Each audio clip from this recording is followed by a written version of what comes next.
All right, so we're out here with the high top HT20. Sorry it has been so long since I've done a video with this. I actually haven't been using this all summer long.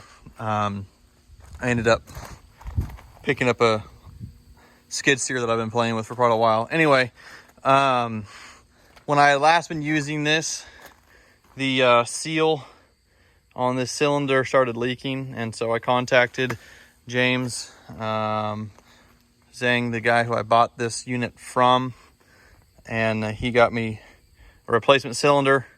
It happened pretty early on with it. It's just been sitting all summer like this. I just did not have the time to get back to it.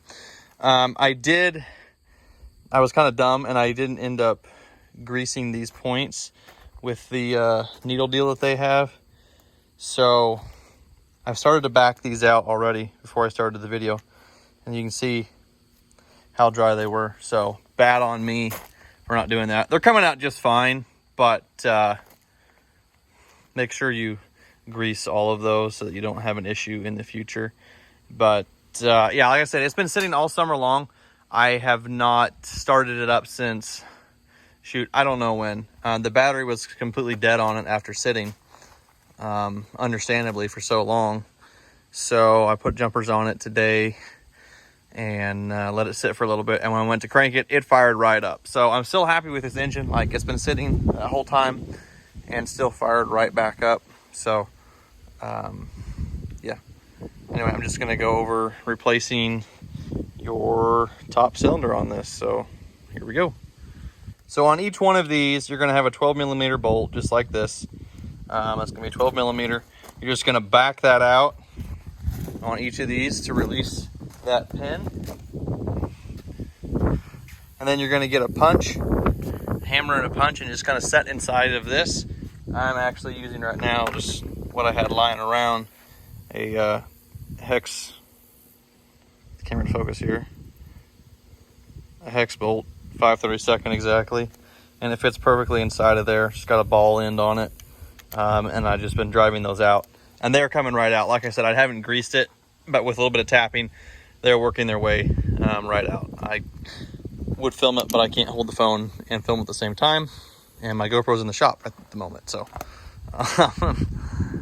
we'll just skip to the next part. All right, so I've tapped both of these out. Here's that front one, again, dry as can be. Shame on me. I hadn't put that many hours on this thing before doing this, so it's not horrible, but I should definitely have done that. So now we're just gonna get a wrench and back these off, and then quickly get the new one on before it leaks too much oil. Okay, so here's the new one that he sent me. So we're just gonna transfer this over, just disconnect those threads. This one actually comes with little caps, so I'm gonna go ahead and put it on this other one. I will need to compress that cylinder to ship it back to him for the core replacement, but for now we're just gonna do this and pop that on there. All right, so on my machine, he did label, or the manufacturer labeled these, so it's right and left.